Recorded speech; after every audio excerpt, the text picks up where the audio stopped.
कल दर्शन करके इतना आनंद आया। अटल बिहारी जी, जय हो।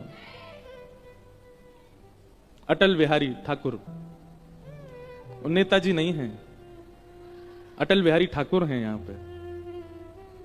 उनकी चर्चा महाराज जी सुना रहे थे, बोले सागर में अटल बिहारी जी हैं, उनकी बड़ी सुंदर चर्चा है। बोले अटल बिहारी जी की गैया थी, उसकी सेवा भी पुजारी जी करते थे, अटल बिहारी ठाकुर जी की भी सेवा पुजारी जी करते थे। तो एक दिन बहुत व्यस्तता होने के कारण पुजारी जी ने गैया की सानी नहीं करी। तो भीतर बैठे मुरली मनोहर श्री अटल बिहारी ठाकुर जी ने सोची, बोले हमारे पुजारी जी व्यस्त हैं, आज गैया की सानी नहीं करी है। तो किशोरी जी की ओर तिरछी नजर से देख के बोले, गैया की सानी ना भैया, पुजारी जी बहुत व्यस्त हैं, क्या करें? तो चलो हम ही कर आते हैं। तो स्वयं ठाकुर जी श्री अटल बिहारी ठाकुर जी गए और जाकर के गौशाला में गैया की सानी करके आए, यहीं सागर में ही। और गैया की सानी करके और तुरंत गैया को पूरा प्रसाद सिद्ध करके दौड़ के आए, आकर के अपने रूप में व्यवस्थित हो गए। तभी पुजारी जी ने देखी गौशाला से लेकर के मंदिर तक भूसा रास्ते में फैले पड़े हैं। बोले कौन गए हो भैया, कोई गैया गई है कि कोई ग्वारिया गए हो है मंदिर में? पूरे रास्ता में भूसा पड़े हैं। भीतर जाकर के मंदिर में देखी तो ग्वारियान के राजा, सबसे बड़े ग्वारिया श्री अटल बिहारी ठाकुर जी के गर्भगृह तक भूसा जा रहा और हाथन में भी भूसा लगो है, अपने हाथ से ही सानी करके आए हैं गैया की। ऐसे श्री अटल बिहारी ठाकुर जी आपके सागर में, बताओ ऐसी गैया की सानी तो हमारे वृंदावन बिहारी जी ने भी नहीं करी, हमारे राधा वल्लभ जी ने भी नहीं करी, गोपीनाथ राधारमण जी ने भी नहीं करी, जैसी गैया की सानी आपके सागर के ठाकुर करें। तो भैया ये वृंदावन है। मैं एक बात कहूं अपनी कथा में, बहुत ध्यान से सुनियो।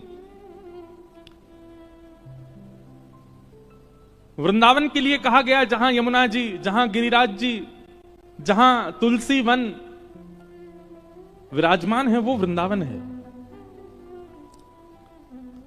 पर हमें लगता है कि यमुना नदी नहीं, गिरिराज पर्वत नहीं, तुलसी वन नहीं, इनके स्वभाव जहां है वहां वृंदावन है। जैसे यमुना का स्वभाव क्या है, सुनो तो सही एक बार, यमुना का स्वभाव क्या है, श्री यमुना जी का स्वभाव क्या है?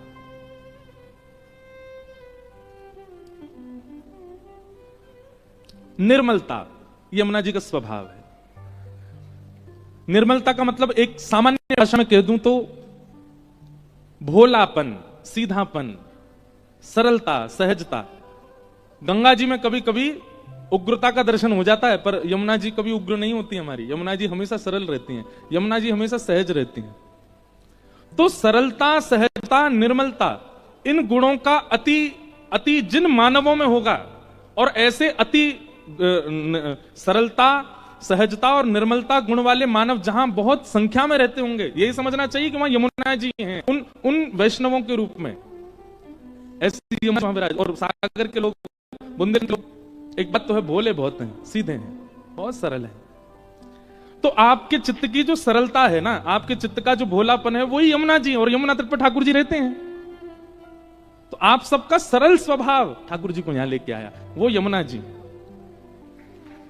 दूसरी बात, ठाकुर जी कहां विराजते हैं? जहां गिरिराज पर्वत है। श्री गिरिराज जी का स्वरूप स्वभाव क्या है?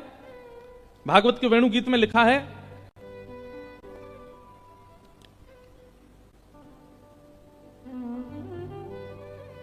राम कृष्ण चरण स्पर्श प्रमोद।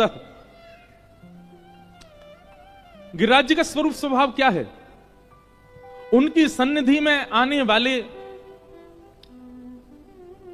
सब ब्रजवासियों को गिरिराज जी फल प्रदान करते हैं, पुष्प प्रदान करते हैं, छांव प्रदान करते हैं।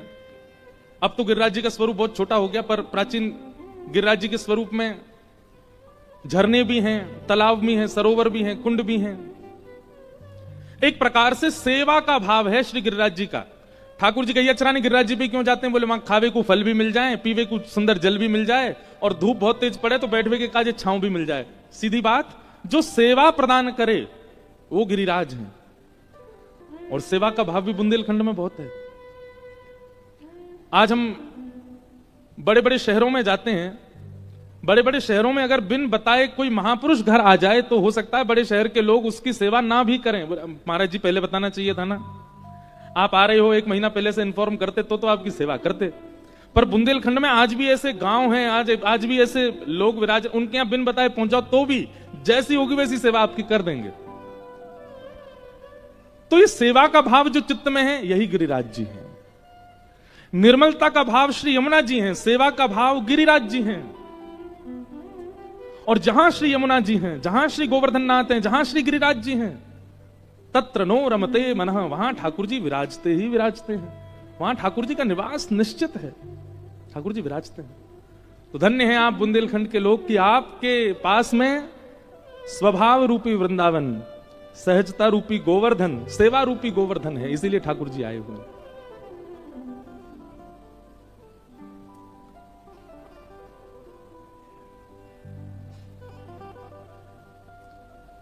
इसलिए ठाकुर जी यहां विराज रहे हैं।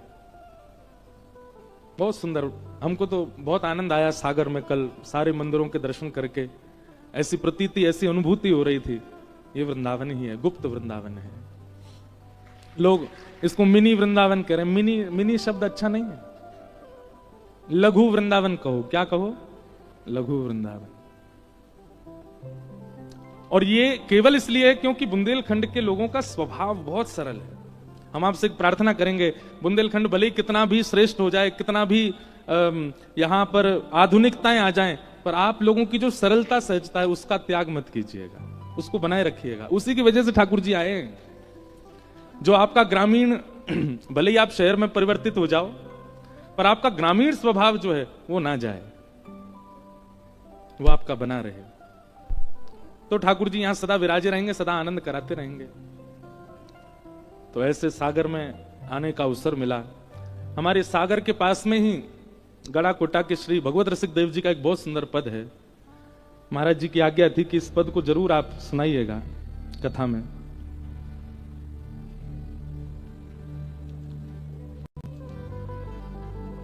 क्या गा रहे हैं? यहीं सागर के समीप के ही हमारे भगवत रसिक देव जी, ये चित्र भी आ रहा है, अभी बड़ी स्क्रीन पे आ रहा होगा। हमारी किशोरी जी का कितना सुंदर भाव गा रहे हैं देव जी। प्राण जीवन धन लाल बिहारी को वारत पियत नित पानी। जल को ठाकुर जी पे वारते हैं और फिर ठाकुर जी की जल से नजर उतार के वो नजर वाला जल पीते हैं श्री भगवत रसिक देव जी। हमारे स्वामी श्री हरदास जी का एक चरित्र आता है बहुत सुंदर। बिहारी जी जब प्रकट हो गए वृंदावन में, शिकुंज बिहारी लाल, बांके बिहारी लाल, तो 12 सोने की मोहर नित्य प्रकट हुआ करती थी उनके चरणों से।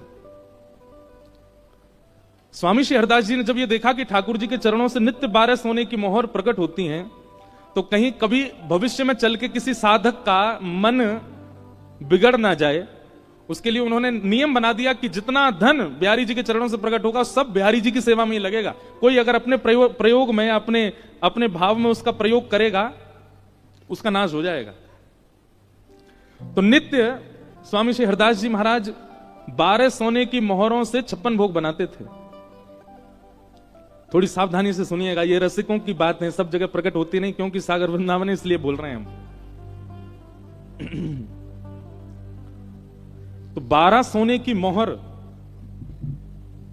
कितना प्रसाद बनता होगा उससे? पूरा वृंदावन पा लेता था।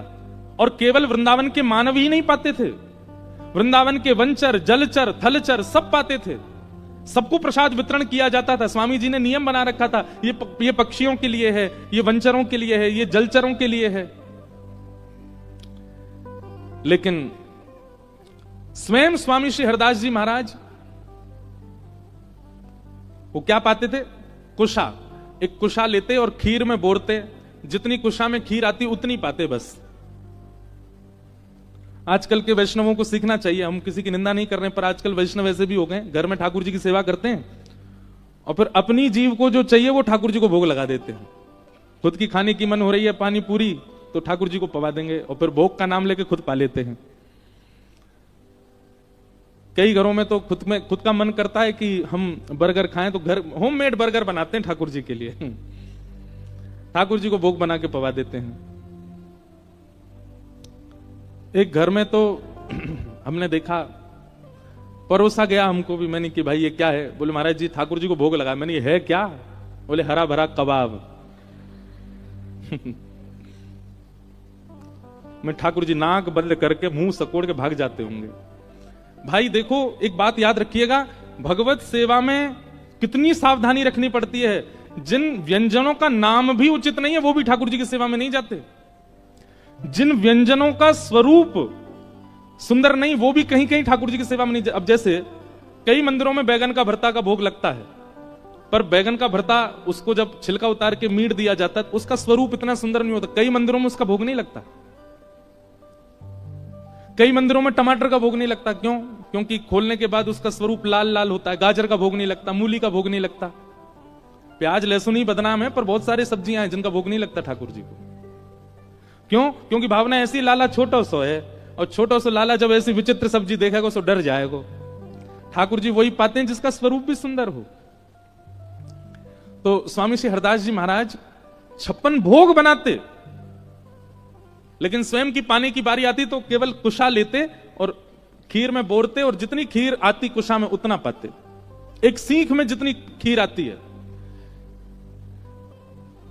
उनके इस त्याग से एक दिन हमारे वृंदावन बिहारी लाल स्वामी श्री हरदास जी से बोले, स्वामी जी हमको बहुत पीड़ा होती है, आप हमको तो 56 भोग पवाते हो, खुद ये इतनी सी सीख में खीर बोर के पाते हो, और कभी कभी भिक्षा लेते थे तो भिक्षा में क्या पाते थे? ब्रजवासियों के घर से चने आते थे भुने हुए, वो चने पाते थे। स्वामी श्री हरदास जी,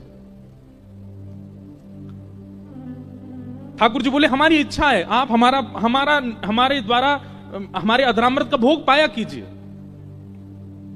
तो स्वामी श्री हरदास जी बोले, जय जय, आपको भोग पावे की इच्छा मुझे बहुत होवे, लेकिन मैं अपनी जीभ पे भरोसा ना करूं। कहीं आज जीव ने कभी पाते पाते भोग ना देख करके वस्तु पर दृष्टि डाल ली, और वस्तु का भाव कहीं जीव पर आ गया तो मुझे बहुत पीड़ा होगी। मतलब कहीं भोग पाते पाते ऐसी स्थिति आ गई, अरे ये आलू की सब्जी बहुत बढ़िया बनी है, तो आलू की सब्जी ये पदार्थ है, फिर वो भोग नहीं है। कितनी सावधानी। मंदिर के प्रसाद के प्रति आपको व्यंजन का भाव रखना ही नहीं है, वो व्यंजन नहीं है। एक एक सामग्री को यही मान के पाना चाहिए, ठाकुर जी के अधरामृत है, वो व्यंजन नहीं है। इसलिए हमारे ब्रज में अगर कभी प्रसाद गिर भी जाए तो विचार नहीं करते, तुरंत उठा के पा लेते हैं। वो धरती पे गिरा, मिट्टी में गिरा, उसके प्रति कोई भावना ऐसी नहीं रखते। तो स्वामी जी बोले, आपको भोग तो बहुत सुंदर बने, पर मोए अपनी जीभ पे भरोसा ना है। कहीं यहां जीव को स्वाद आ गए हो व्यंजन को तो मुंह को बड़ी पीड़ा होगी, या हमारे में नहीं कहीं पाऊं। ठाकुर जी बोले, हमें नहीं पता, आप हमारा भोग पाया करो, हमारा प्रसाद पाया करो। तो स्वामी श्री हरदास जी ने क्या किया? प्रिया प्रियतम दोनों को प्रसन्न करने के लिए, हमारे बिहारी जी को प्रसन्न करने के लिए एक ब्रजवासी के घर से आटे की भिक्षा मंगाई। आटा, और आटे की भिक्षा मंगा के उसमें यमुना जल डाल के आटा गूंद करके, और आटा गूंद करके 2 मुट्ठी में आटे की लोनी, जो बिना रोटी बने पहले जो गोल गोल आटा है, उसको ऐसे लेकर के ठाकुर जी पे 7 बार बारा, और ठाकुर जी के ऊपर 7 बार बार के ठाकुर जी की सबरी नजर उतार के वो आटा भून करके उसको पा लिया। बोला हाँ अब पाऊंगा, ऐसे अन्न पालूंगा। बिहारी जी सर पे हाथ धर के बैठ गए, बोले जय हो स्वामी जी, ये क्या बोले आपने कही थी अन्न पाओ, अब मैं अन्न पा रहा हूं, अब मुझको यही पान दो। अब इतना त्याग में जीवन जीने वाले स्वामी जी, उनसे प्रसन्न नहीं होंगे बिहारी जी? रसोई में 56 भोग बनता है, पर वो किसके लिए बनता है? ठाकुर जी के लिए बनता है, ब्रजवासियों के लिए बनता है, वंचरों के लिए बनता है। वही बात हमारे गढ़ा कोटा के श्री भगवत रसिक देव जी यहां क्या कह रहे हैं? धन्य हैं और प्रणम में हैं आप बुंदेलखंड के लोग, क्योंकि इसी बुंदेलखंड ने ही हमारे ब्रजरस को उजागर किया खूब। यहाँ के रसिक जन नहीं आए होते वृंदावन तो ऐसे सुंदर सुंदर भाव कहां से मिलते हमारे ब्रजवासियों को, हम भगवत प्रेमियों को। तो ऐसे बुंदेलखंड में ठाकुर जी का विराजमान होना निश्चित है, क्योंकि यहां पर रसिकों की अनेक संख्या है। तो कल दर्शन करके खूब सुख मिला। आइए अब आज के कथा प्रसंग में प्रवेश करें। किन्हीं का अभी भाव आया था कि महाराज जी गिरधर लाल जी के हमको दर्शन करा दो, आप आ गए हैं। हर जगह आपका नियम होता है सुबह लाल जी के दर्शन का, आपसे भी मिलने का। हम ये सोच रहे हैं कि हम जहां रुके वहां इतनी संख्या समाएगी कैसे, इसलिए हम नहीं मिल रहे सबसे। लेकिन कोई योजना बनाएंगे। ठाकुर जी परसों तो आएंगे, कथा में ही आएंगे, 56 भोग होगा ना ठाकुर जी का, तो यहीं से दर्शन हो जाएगा सब लोगों को। पर फिर भी और समीपता से दर्शन की योजना अभी आज बैठ के बनाते हैं, कुछ बन पाएगी तो फिर लाल जी के दर्शन आप सबको कराने का हम कुछ भाव रखेंगे। आइए आज के कथाक्रम में प्रवेश करें। कल हमने बड़े भाव से श्रीमद् भागवत जी के 3 मंगलाचरणों का श्रवण किया था। कल हम घाटम दास जी की कथा सुना रहे थे कथा के विश्राम में, जो चोरी करते थे, सत्य बोलते थे। रात में हमको किसी ने बताया, बोले महाराज जी जब आप घाटम दास जी का चरित्र सुना रहे थे तभी पंडाल में एक चोरी भी हुई थी किसी की माता जी की चेन चोरी हो गई। तो जिन्होंने भी चोरी करी है हम उनसे एक बात कहेंगे, बहुत अच्छी बात है कि आपने घाटम दास जी के चरित्र को लागू किया, अपने जीवन में चोरी करी, लेकिन पूरा घाटम दास जी को चित्त में उतारिए। वो सत्य बोल भी देते थे कि मैं चोरी करने आया हूं। तो जिन्होंने भी चोरी करी है वो बता भी दें कि हाँ मैंने करी है। अब उसके बाद क्या होगा वो सुनने वाले जाने पर कथा में भैया इस प्रकार से किसी की वस्तु आदि का आप हरण ना करें, ऐसी हमारी प्रार्थना है। घाटम दास जी का चरित्र इतना अच्छा लग रहा है, स्वामी श्री हरदास जी का भी लगना चाहिए, उनसे भी सीखिए, ऐसी भावना धारण कीजिए। श्रीमद् भागवत जी का प्रारंभ हुआ। 88,000 सौनकादि ऋषि नैमिषारण्य क्षेत्र में बैठे हैं और उन 88,000 सौनकादि ऋषियों ने मानव कल्याण के लिए यज्ञ प्रारंभ किया, परंतु यज्ञ से मानव कल्याण होगा इसका विश्वास उनको नहीं था। एक बात सदैव याद रखिएगा, आप कोई भी क्रिया करते हैं, उस क्रिया जैसे कोई भी भगवत क्रिया करते हैं, अनुष्ठान करते हैं, नाम जप करते हैं, सेवा करते हैं, कथा सुनते हैं, अगर आपके मन में किंचित भी विचलनता है तो आप उस क्रिया को वहीं विराम कर दीजिए, आगे मत बढ़िए। जब तक पूर्ण विश्वास ना हो अपने नाम जप के प्रति, कथा श्रवण के प्रति, तीर्थ यात्रा के प्रति, गुरु निष्ठा के प्रति, प्रवचन के प्रति, तब तक उस क्रिया में आगे नहीं बढ़ना चाहिए। नहीं तो वो अपराधजनक हो जाती है, वो आपसे कोई ना कोई अपराध बनवा देगी। तो फिर क्या करें? उस समय थोड़ा रुक जाइए, फिर दोबारा प्रयास कीजिए। जब तक आपके चित्त में अकाट्य विश्वास प्रकट ना हो कि मैं जो क्रिया कर रहा हूं ये फलदायी होगी ही होगी, तब तक उस क्रिया में मत प्रवेश कीजिए। विश्वास बहुत आवश्यक है। अब यज्ञ कर रहे थे सौनकादि ऋषि, पर उनके चित्त में कहीं ना कहीं अविश्वास था कि यज्ञ से मानव कल्याण नहीं होगा, और वहीं यज्ञ तामसी होने लगा।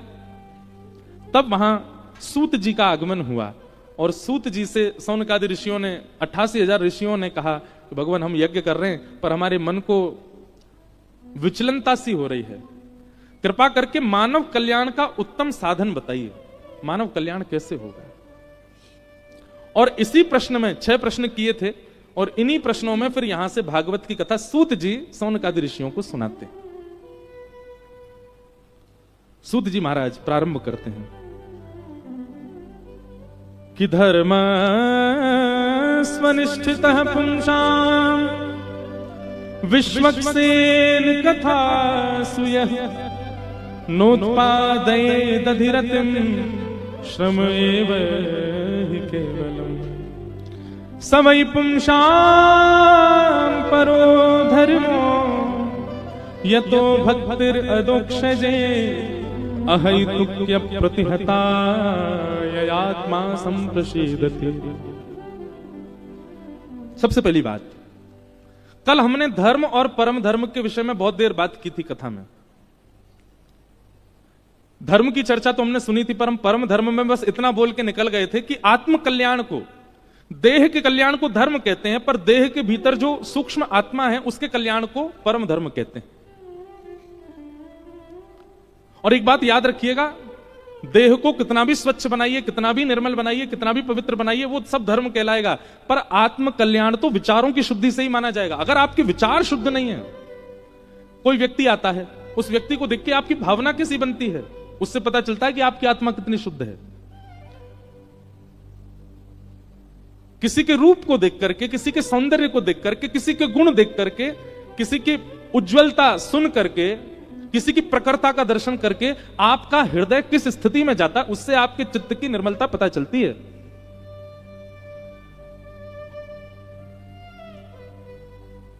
चित्त की निर्मलता यदि नहीं है, उसके लिए परम धर्म का यहां मार्ग बता रहे हैं। सवै पुंसाम परो धर्मो यतो भक्तिर अदोक्षजे। अदोक्षज किनका नाम है? भगवान श्री कृष्ण को अदोक्षज कहते हैं।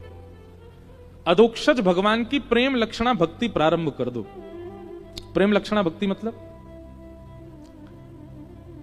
एक तो होती है पूजा और एक होती है भक्ति। पूजा में और भक्ति में दोनों में अंतर होता है, बहुत ध्यान से सुनिएगा। 90% लोग भारत के पूजा करते हैं, भक्ति नहीं। पूजा का मतलब क्या होता है? पूजा देवताओं की इसलिए की जाती है ताकि देवता प्रसन्न होकर हमारी मनोकामना पूरी करें, उसको कहते हैं पूजा। और भक्ति, उसमें अपनी मनोकामना नहीं होती, उसमें ठाकुर जी की प्रसन्नता का भाव रखा जाता है, वो भक्ति है। जहां अपनी प्रसन्नता प्रधान है वो पूजा है, जहां देव की प्रसन्नता प्रधान है वो भक्ति है। हमारे भारत के लोग पूजा ज्यादा करते हैं।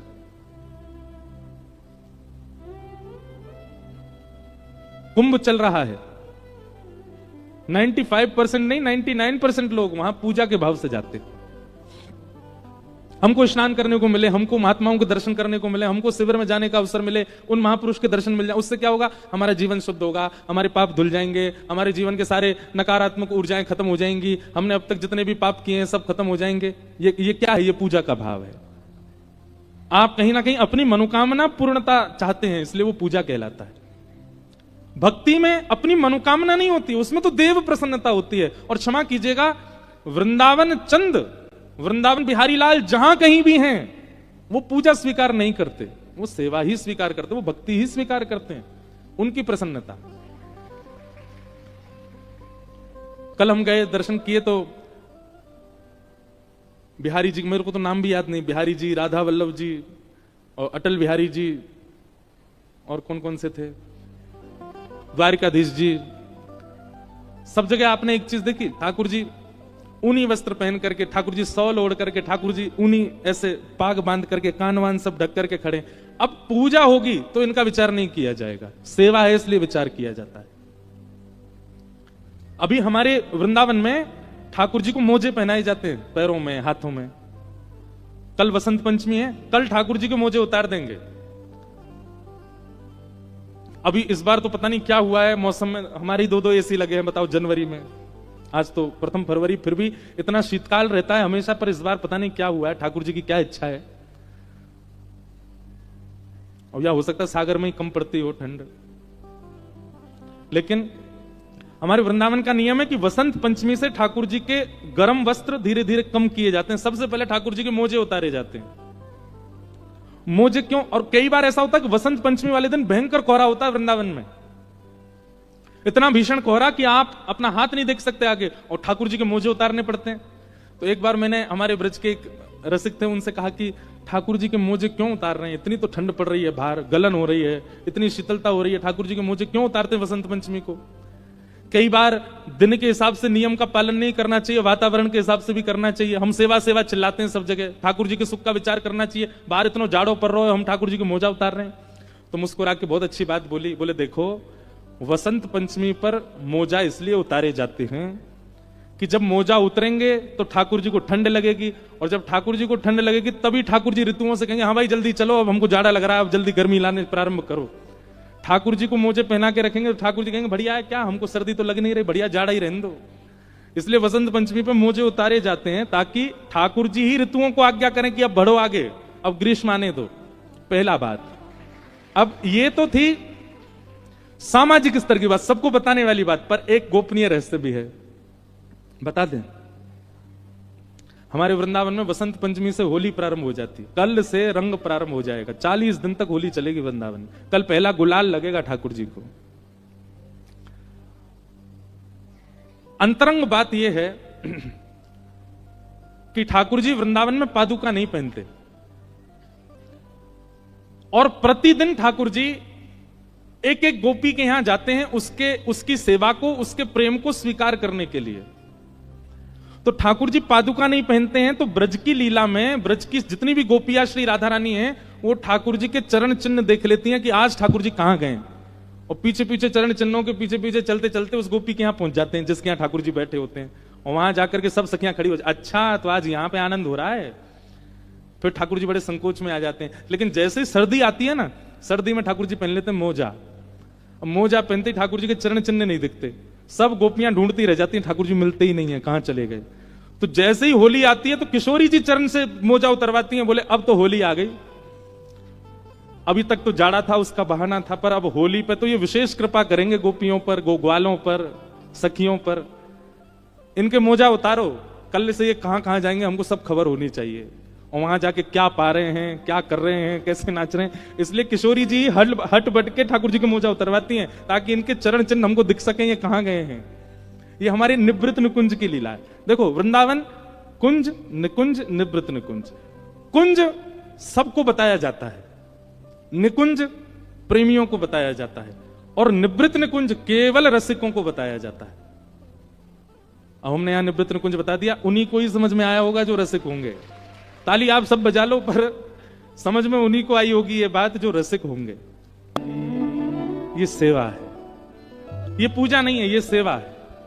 और इसी सेवा को क्या कहते हैं? परम धर्म। क्या कहते हैं? परम धर्म। जो सेवा के पथ पर चलने लग जाता है उसकी आत्मा का कल्याण निश्चित है। भागवत जी कह रही हैं, सवई पुंसाम परो धर्मो यतो भक्तिर अदोक्षजे अहि तुक्य प्रतिहता ये आत्मा संप्रषेदति।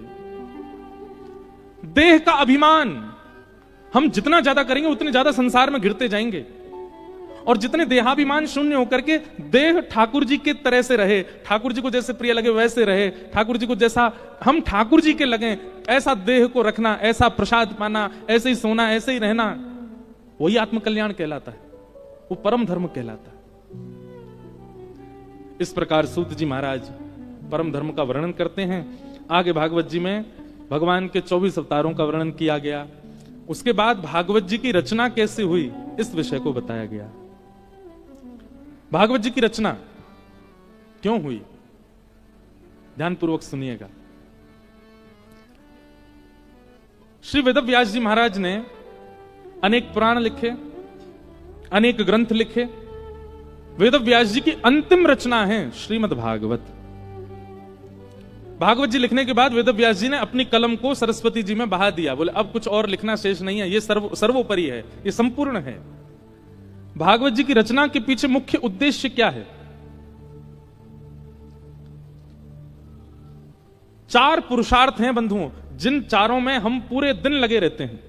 हमारा पूरा जीवन इन 4 के पीछे ही दौड़ता रहता है। कौन कौन? 4 पुरुषार्थ। सबसे पहला धर्म, दूसरा अर्थ, तीसरा काम, और अंतिम मोक्ष। हर व्यक्ति धर्म के पीछे भाग रहा है। एक बात कहें, नास्तिक भी धर्म है, आस्तिक भी धर्म है। आप मंदिर जाते हो, कथा सुनते हो, तिलक लगाते हो, संत जनों को पूजते हो, वैष्णव जनों की बातें सुनते हो, तो आप आस्तिक धर्मावली हो। पर आप मंदिरों को देख के मुंह फेर लेते हो, कथाएं बताएं नहीं सुनते, संत महापुरुषों के प्रति कोई भावना नहीं, तो ये नास्तिक धर्म है, ये भी धर्म है। तो सबसे पहला हम लोगों की गति क्या है? धर्म। अच्छा देखो, धर्म का पालन सब करते हैं। कैसे? भाई सुबह उठ करके कितना भी अधार्मिक व्यक्ति क्यों ना, उसके मन में भी भावना ये आती है कि अब थोड़ा समय ठीक हो जाऊं, थोड़े बाल वाल ठीक कर लूं, थोड़ा नहा धो लूं, अपना मुख पोंछ लूं, थोड़ी परफ्यूम वगैरह ही लगा लूं, थोड़ा कपड़े अच्छे पहनूं। यह भी तो एक धर्म है। शुद्धता का भले ही तनिक भाव है, पर यह भी तो धर्म कहलाता है। हम कह रहे हैं आप नहाते नहीं हो, आप अच्छे कपड़े भी नहीं पहनते हो, आप शौच क्रिया के लिए जाते हो, वह भी तो धर्म है। ये सब धर्म। आप धर्म से कहां तक बचोगे? तो धर्म के अधीन पूरा विश्व है, सब धर्म का पालन करते हैं। कोई शास्त्रीय धर्मों का पालन करते हैं और कोई अशास्त्रीय केवल जीवन धर्म का पालन करते हैं। धर्म का पालन सब करते हैं। अगर इस बात से देखा जाए तो संसार में कोई नास्तिक नहीं है, सब धर्मावली। धर्म पहला, जैसे मकड़ी जाला होता है ना, ऐसे ही हम मानव भी इन 4 जालों में ही रहते हैं, धर्म अर्थ काम मोक्ष। सबसे पहला धर्म, दूसरा अर्थ। किसी का काम नहीं चलता अर्थ के बिना, सबको चाहिए। चाहे कोई कितना भी बड़ा सन्यासी बन जाए, विरक्त बन जाए, कोई कितना भी बड़ा त्यागी महात्मा बन जाए, पैसा नहीं छूते, चिमटा रखते हैं, उससे उठा के जिम में धर लेते हैं। हाथ से नहीं छूना चाहिए।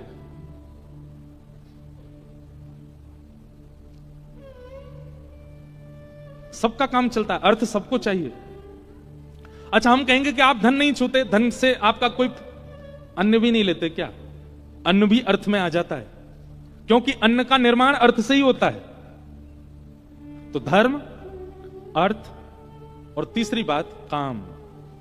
काम की अनेक परिभाषाएं, एक तो थोड़ी विलग परिभाषा है, पर काम का मतलब कामनाएं भी होती हैं, सबकी होती हैं। कामनाओं के बिना संसार में कोई रह ही नहीं सकता, आप जीवित ही नहीं रहोगे अगर कामना नहीं होगी तो। सबकी कामना होती है।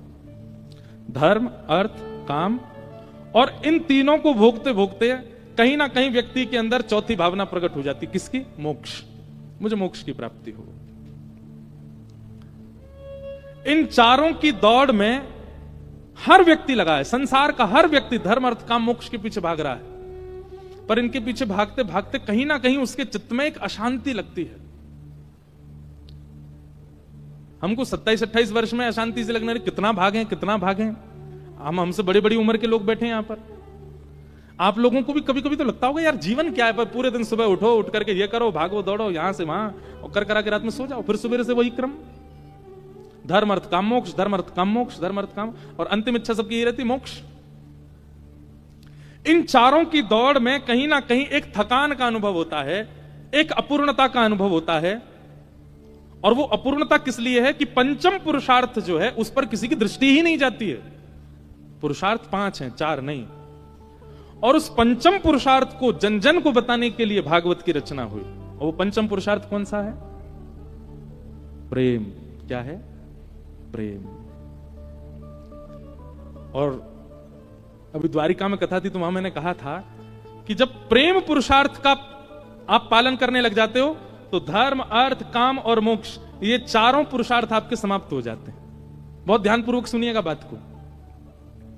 जब आप प्रेम के पथ के पथिक हो जाते हो तो कई बार प्रेमी व्यक्ति धर्म का चिंतन नहीं करता, प्रेमी व्यक्ति अर्थ का चिंतन नहीं करता, प्रेमी व्यक्ति की कोई कामना भी नहीं होती, और प्रेमी को मोक्ष की भी इच्छा नहीं होती।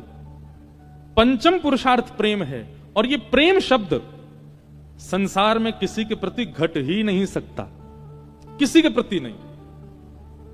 प्रेम के मुख्य अधिकारी केवल श्यामा श्याम, केवल ठाकुर जी हैं, उन्हीं से ही हो सकता है और किसी से नहीं हो सकता। आप कहते हो आप अपनी पत्नी से बहुत प्रेम करते हैं, पत्नी कहे हम अपने पति से बहुत प्रेम करते हैं। ब्याह होने के कुछ दिन पहले तक ही प्रेम बढ़िया लगता है। ब्याह से पहले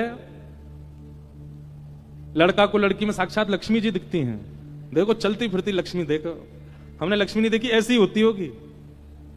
और लड़की को अपने पतिदेव में ही साक्षात नारायण दिखते हैं, परमात्मा का अंश है जिनसे मेरा ब्याह हो रहा है। और जैसे ही अति सामीप्य होता है, जैसे जैसे ब्याह होने के बाद सामीप्य बढ़ता है, फिर एक दूसरे के दोष दिखने लगते हैं। पति को पत्नी में ही शूर्पणखा दिखने लगती है, और पत्नी को पति में ही काल भैरव, साक्षात काल भैरव। और आजकल तो बहुत ज्यादा हो रहा है। प्राचीन के लोग तो फिर भी बचे हुए संभल गए, अब की जनरेशन लोगों को तो बहुत जल्दी दोष दिखने लग जाते हैं, दोष दर्शन हो जाता है। तो इसका मतलब क्या? प्रेम हो ही नहीं सकता। फिर उसके हाथ से पानी भी आएगा ना तो वो भी ठंडा पीता हूं मैं, पता नहीं था तुमको ठंडा चाहिए, मुझे थोड़ा गर्म पानी चाहिए, चाय तुमने कैसी बनाई, और फिर कहीं ना कहीं दोष दिखने लगते हैं। दुनिया का कोई भी संबंध ऐसा नहीं है जहां पर आपका प्रेम का मतलब क्या?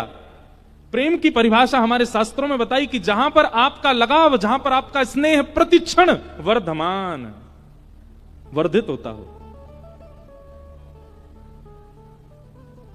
हमारे स्वामी श्री हरदास जी महाराज का एक पद है, मुझे पद याद नहीं है पर बहुत अच्छा है। ठाकुर जी किशोरी जी से क्या कह रहे हैं? राधे जब जब देखूं तेरो मुख। किशोरी जी से ठाकुर जी कह रहे हैं श्यामा जब जब देखूं तेरो मुख, तब तब नयो नयो लागे, तब तब नया नया लगता है। ठाकुर जी कहते हैं मैं किशोरी जी को देखते समय जितनी बार पलक झपकता हूं, हर पलक झपकने के बाद जब नेत्र खुलते हैं तो किशोरी जी अलग होती हैं। इसे प्रेम कहते हैं। ये हो सकता है संसार में? संसार का कैसा पता है? हर पलक के बाद में वो और घटने लगता है। हर बार पलक झपकने के बाद आपका प्रेमी और थोड़ा कम लगने लगता है। अब थोड़ा और कम, अब थोड़ा और कम, अब थोड़ा और कम। पर प्रेम किसे कहते हैं? जहां पर प्रेमी सन्मुख हो और वो जितना निहारें, जितना देखें, जितनी बार दृष्टि पड़े, उतनी बार प्रेम पहले से अधिक है। ये संसार में किसी से नहीं हो सकता, किसी से भी नहीं।